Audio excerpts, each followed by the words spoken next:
Hello and welcome to Fertility Friday. I am your host. I am Sister Freya Morani. I am a fertility strategist, holistic doula, certified herbalist, trained breastfeeding educator, childbirth educator, and wellness coach. Thank you so much for tuning in. Today I have a powerful topic to share with you that is regarding tracking your menstrual cycle as it relates to fertility. So I want to just discuss a few options, to give you a few tips on how exactly you can do that, what's the purpose of it, how can you then, once you have that data and you have that information, what can you do with that information, and what exactly information should you be tracking as it pertains to documenting and kind of annotating your menstrual cycle.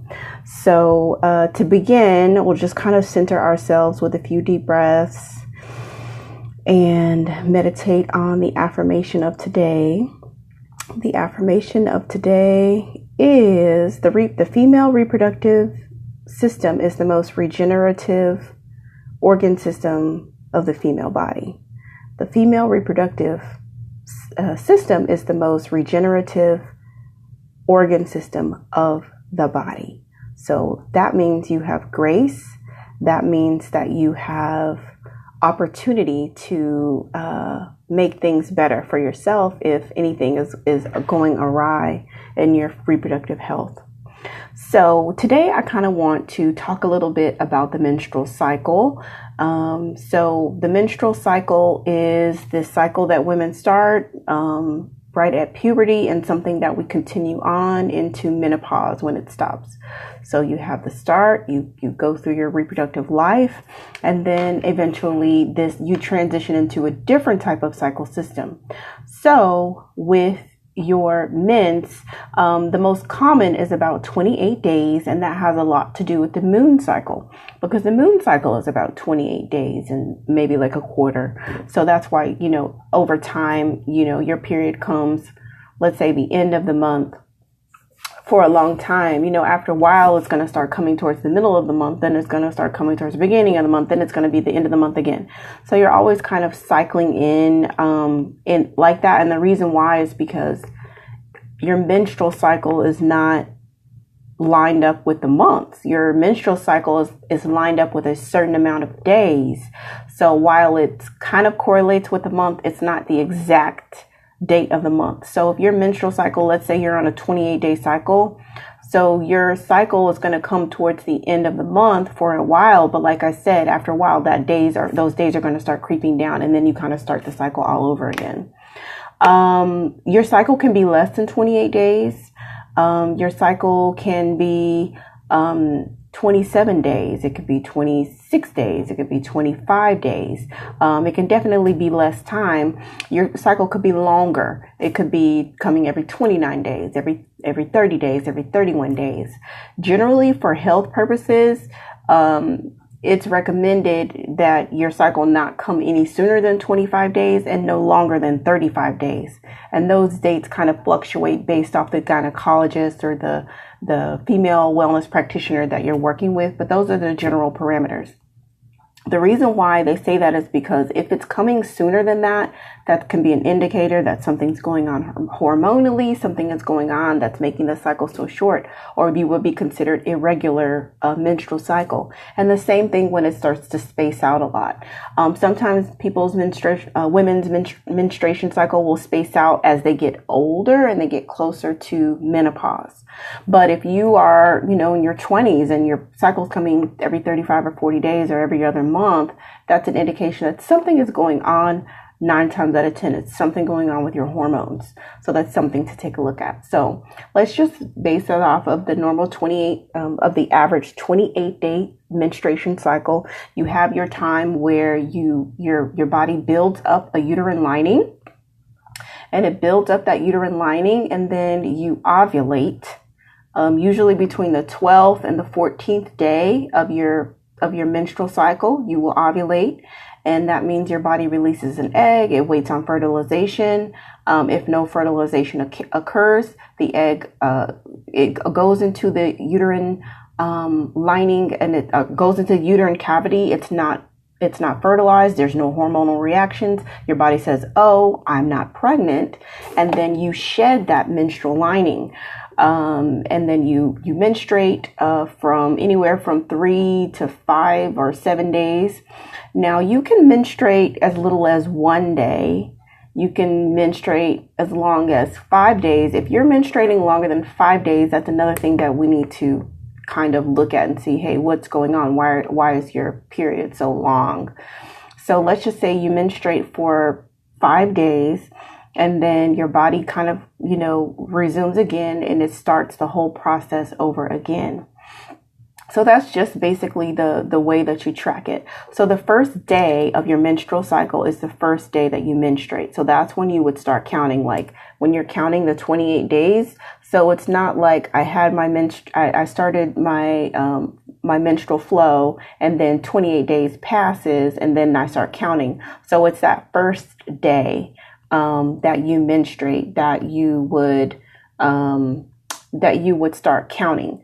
So from there, like even whenever you do get pregnant, they want to know the first day of your last period, because that's when the 40 days starts counting. That's when you start counting. So you think back, like, when is the last time that I had a menstruation? That first day, that already begins the pregnancy cycle, right? So that's a pretty cool little thing to know. So that's the basics of it. And I kind of want to give you some tips on how to track it. So, it's not just about when does my period start? When is it over? When do I think I'm ovulating? Okay, and I'll start over again. If you are struggling to conceive, there's other things, and I just think in general wellness too, like just general wellness, but we'll just focus on those who want to conceive. You want to know more than just when does it start, when does it stop. Those are the basics. But you want to put when does it start. You want to put like, where were you? How were you feeling? At what time of the day did it start? You want to note your physical well-being. Like, are you feeling anxious? Are you feeling depressed? Are you feeling nervous? Are you feeling constricted? Are you feeling at peace? Are you, and then those are the sort of the emotional indicators that you'll track. Another thing that you're going to track is your physical. Are you bloating? Are you throwing up? Do you have diarrhea? Do you feel nauseous? Are you really, really hungry?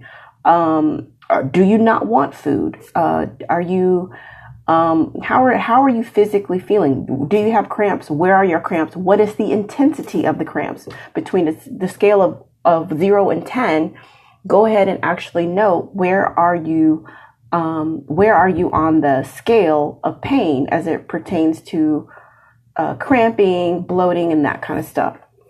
And then you do that every single day, not just the first day of the period, but your second day, your third day. What you could even do is just download a calendar. I find that sometimes writing things down is much more therapeutic than tracking it on an app, although there are apps for that.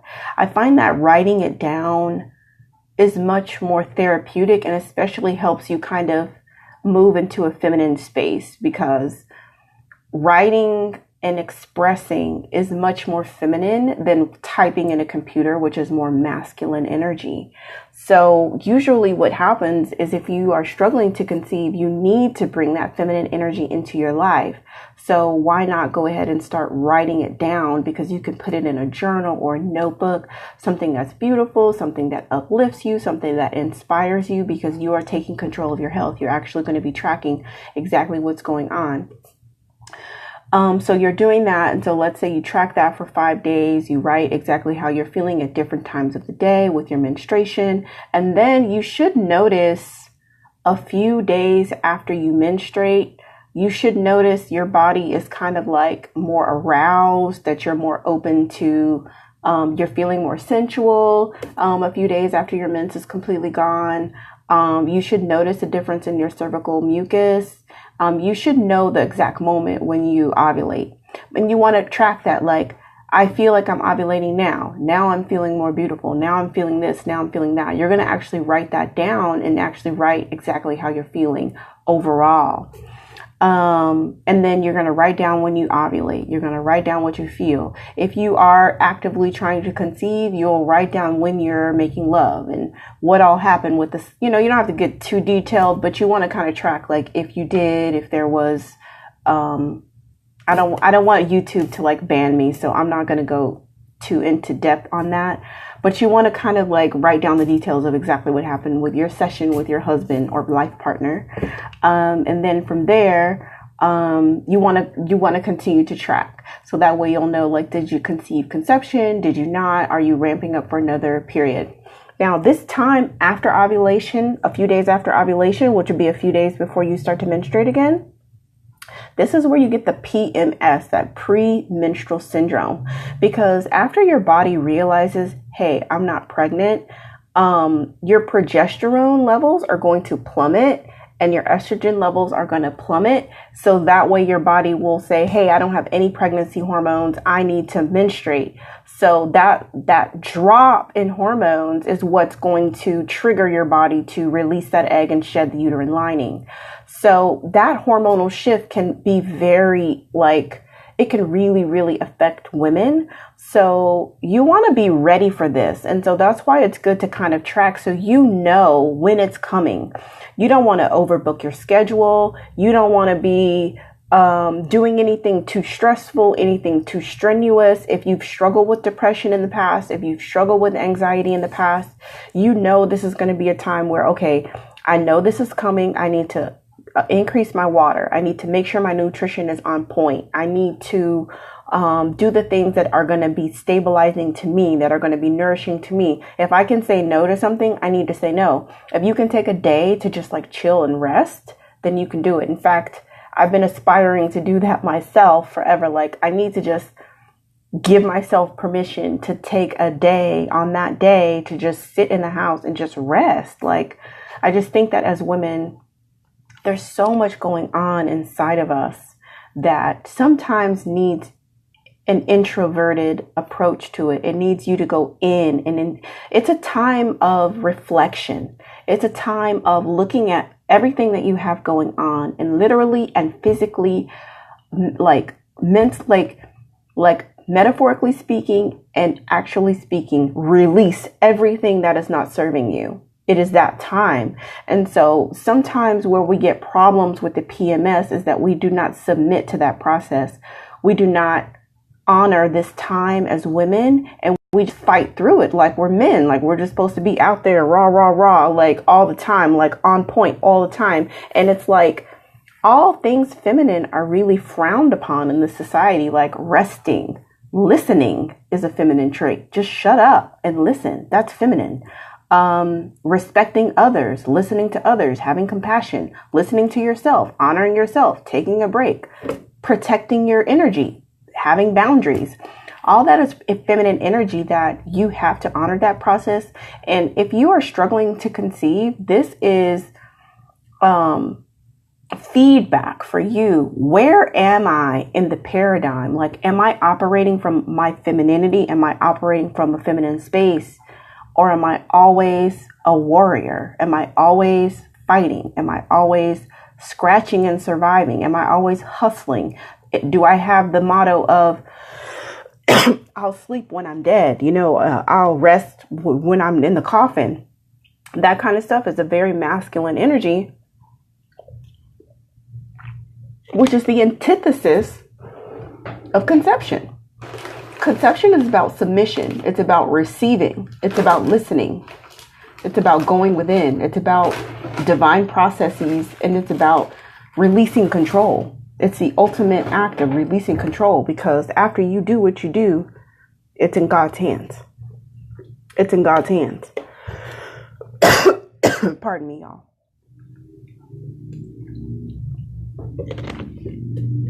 So that's something that you want to do. And you can even make a scale, like, how feminine am I feeling today? From a scale of 0 to 10. And it's not to like shame yourself or bash yourself or beat yourself over the head. It's a matter of tracking. Now, I would say with tracking every day for 3 months is the minimum that's going to give you data in which you can say what you want to do with that information. Because sometimes it's like, it's hard to remember 3 months ago how you felt 2 days before ovulation. Like, that's pretty difficult. Like, I don't, like, what? Even when you go to the doctor and they're like, when was your first day of your last missed period? You're like, can I see a calendar? You don't really remember. So sometimes when you're in the moment, you think you're going to remember all these little nuances, but honestly, you're not going to remember. And that's why journaling and tracking it is so important. Because if you have a blockage, if you can't conceive, if you're having some type of issue, you want to be able to look back and actually see the data. You can see trends. You can see, oh my God, I was on a business trip and that happened. Or, oh, that week I ate McDonald's because I kept forgetting my lunch and I had a really bad period. But on this month, I remembered to pack my lunch and I had a great period. So you see how it kind of goes. Like, once you have the data, you can actually look and see, you can look at the last 3 months and say, okay, this is what I need to do. This is how I want to shift this particular energy. So those are the basic tips that I would give you as far as tracking your menstrual cycle. It's going to give you data. It's going to help you pinpoint how does nutrition, how does people, how do places, how do things affect your menstruation? Where are you mentally? What is the health of your relationship with yourself? What is your health of your relationship with your mate? So that you can take that information and not use it to shame or beat yourself up or, comment on how things are messed up. But rather you can say, wow, this can be an empowering situation where you can actually look at it and say, you know what? I see where I can make improvements. I see where things can get better.